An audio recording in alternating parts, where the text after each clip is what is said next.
If you think Mickey and Minnie's Runaway Railway is Mickey's first real attraction, well, friend, you'd be wrong. There was a Mickey attraction long before that, one that opened over 50 years ago, and fans loved it. It starred Mickey, featured nearly every classic Disney character, and then Disney quietly packed it up during the early days of figuring out how to license their theme park business and sold it to another country. Brickey here, and if you love learning how Disney design really works, hit subscribe and keep going on these adventures with me. Let's get started with today's video and break down the time that Disney sold out Mickey. October 1st, 1971, opening day at Walt Disney World. And right in the heart of Fantasyland, Mickey Mouse finally got his in-park moment. His own attraction, his name on the marquee, the Mickey Mouse Revue. This wasn't a walkthrough or a photo op. This was a full-blown animatronic stage show starring Mickey Mouse himself, conducting a 23-piece orchestra made entirely of Disney characters. Behind him, scene after scene from the animated classics, Snow White, Alice, Cinderella, and the Three Caballeros. A total of 73 characters brought to life across somewhere between 80 and 85 animatronics, depending on how you count the duplicates. If Walt Disney had lived to see opening day, I couldn't imagine this not being one of his favorite new attractions.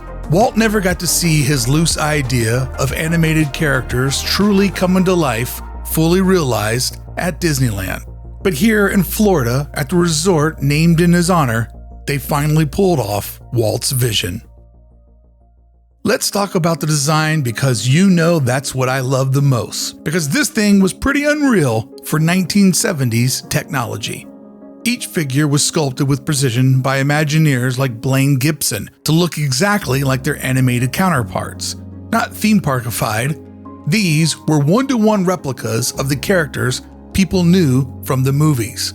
At center stage, Mickey would rise up from the orchestra pit and begin conducting. Not in broad cartoon gestures, but with 33 individual program movements. His arms, his wrists, his eyebrows, even his fingers all work together to mimic the movements of a real orchestra conductor. The stage itself was massive, 86 feet wide, hiding layers of characters and scenery behind scrims, curtains, and turntables. Each musical scene would light up, perform, and vanish in perfect time with the score. And speaking of the soundtrack, none of the music was lifted from the films. Every voice, every instrument, every song was completely re-recorded just for this show. Partially to better match the timing, but partially to avoid paying royalty payments. One of Disney's favorite things to do. During Cinderella's scene, the fairy godmother waves her wand and Cinderella's dress transforms on stage in real time. A clever lighting illusion with old school stage tricks that still holds up today. It was full-on stagecraft, hidden inside a theme park. But what really made the whole thing work, as always, is what you don't see.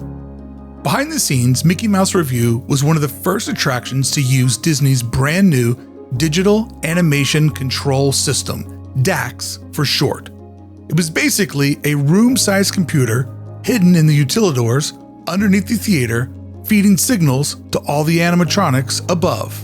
And because I've done the Keys of the Kingdom tour, I've got to see this room. Hidden underground just steps away from Cinderella Castle. Hidden from the guest view as a shining example of Disney's creative problem solving. Mickey's arms hit every beat. Characters' mouths synced with the lyrics, lighting and curtain cues, all perfectly timed.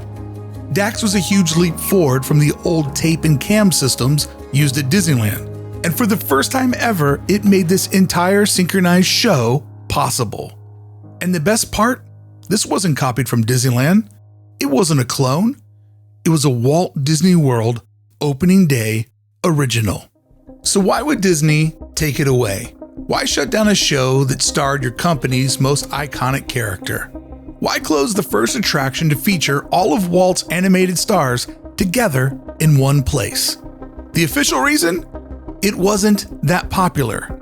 But that line doesn't add up, because people who worked in the park at the time said guests loved it, families loved it, and operations wanted to keep it. So where lies the disconnect? In 1971, this show was a big deal. Magic Kingdom didn't have a daily character parade down Main Street in its first year. So if you wanted to see Mickey Mouse, this was the best place to do it. According to Bob Matheson, VP of Operations at the time, the Florida team fought hard to keep the Mickey Mouse Revue. "We screamed like crazy," said Bob. They didn't want to lose it. Neither did Imagineer Bill Justice, the man who designed nearly the entire thing. But someone higher up had already made the decision. Justice was told the show wasn't filling up, that the theater was too often half empty. But Bill knew they were using broken math to justify removing a classic. And on September 14th, 1980, just 9 years after it opened, the Mickey Mouse Revue became the first attraction ever removed from the Magic Kingdom at Walt Disney World. But if everyone loved it and leadership fought to keep it, why did the numbers say otherwise? Due to a major design error, the Mickey Mouse Revue was doomed before Mickey ever conducted his first concert. The pre-show room where people would watch an 8-minute video held 300 people. The main theater seated over 500 people. So even at max capacity, the show always looked like it was underperforming. It never had a chance to succeed, at least on paper, because at best, the show could only ever get 60% of its capacity, all due to an error in the design of the theater. Someone had made the lobby 200 people too short. And because of that design flaw, the Mickey Mouse Revue, as one Imagineer put it, never once played to a full capacity during its entire run. But low attendance wasn't the real reason they shut it down. It was just the excuse they needed to justify something Disney had never done before, and hasn't done since. When Disney created its Asia parks, they weren't actually owned by Disney. They were licensing deals. Tokyo Disneyland, for example, is operated by the Oriental Land Company. Disney doesn't pay for the park. They don't build it, they don't maintain it, they just cash the checks. All reward, none of the risk. So when Tokyo Disneyland started selecting attractions for its 1983 grand opening, they requested a Mickey Mouse Revue, a full stage show starring Mickey Mouse with so many different Disney characters in it on day one. This was a no-brainer for Tokyo's planners. And for Disney, the timing on recreating another Mickey Mouse Revue wasn't perfect. Instead of building a new version from scratch, instead of re-sculpting the figures, reprogramming the show, rebuilding the stage, they just packed up the one in Florida. It saved money, it saved time. And with Epcot, deep in development, every shortcut helped. So Disney boxed up one of its original attractions, shipped it by boat 7,000 miles across the Pacific, and put it back together like a giant puzzle. Why? Because someone looked at the review and said, "Why build another one when we already have one we can sell?" So Disney decided not to clone it. They didn't reimagine it. They simply sold it. The actual opening day attraction. Tokyo Disneyland opened in 1983 with the Mickey Mouse Revue as one of its Fantasyland centerpieces. Same figures, same orchestra, same stagecraft. The only difference? All the voices were re-recorded in Japanese, and audiences loved it. Even as new attractions opened, the Revue remained a sentimental favorite, in part because it was an authentic Disney creation, built by the original Imagineers. It ran for 26 years. Meanwhile, back in Florida, the theater sat mostly empty, until Disney tossed in Magic Journeys, a repurposed Epcot movie just to fill the space. One park treasured its Fantasyland theater. The other park treated theirs as storage. But the story doesn't completely end there. Some pieces of the Mickey Mouse Revue have survived. The Three Caballeros, animatronics, perform nightly in Epcot's Grand Fiesta Tour. The Seven Dwarfs were seen playing music on the old Scary Adventures ride. You can now see them performing on the mine train in Magic Kingdom. And even Disneyland got a few pieces. When Alice in Wonderland was updated in 1984, several characters suddenly appeared. Alice, the Mad Hatter, and the Talking Flowers. All of them were originally created for the Mickey Mouse Revue.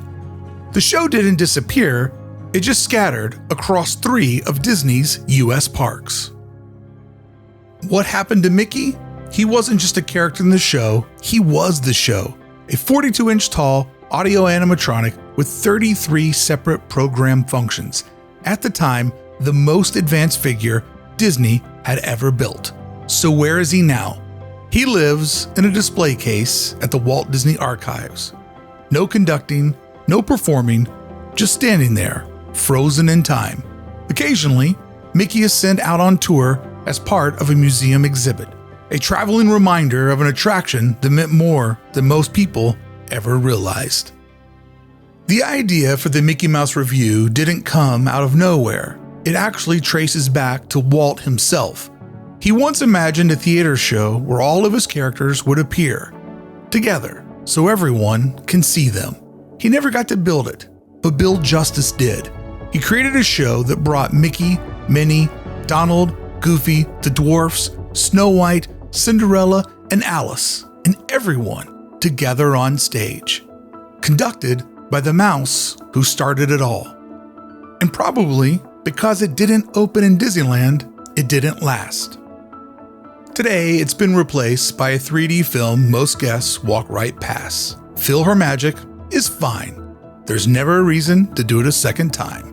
It's not historic, it's not handcrafted, it's not this, and it's not popular. These days, Disney has licensing down to a science. Let another country fund the research, development, and testing. Then wait out an exclusivity clause, and you inherit a fully developed attraction that someone else paid for. But in 1980, they hadn't figured that out yet. Instead, they gave away one of their most iconic attractions, the only one that ever let all of Walt's animated creations sing together in one final magical performance. And in the end, they didn't just sell an attraction, they sold out the Disney guest when they sold the show to another company in another country who paid a percentage of every dollar earned just to use the name Disney and all the magic that comes with it.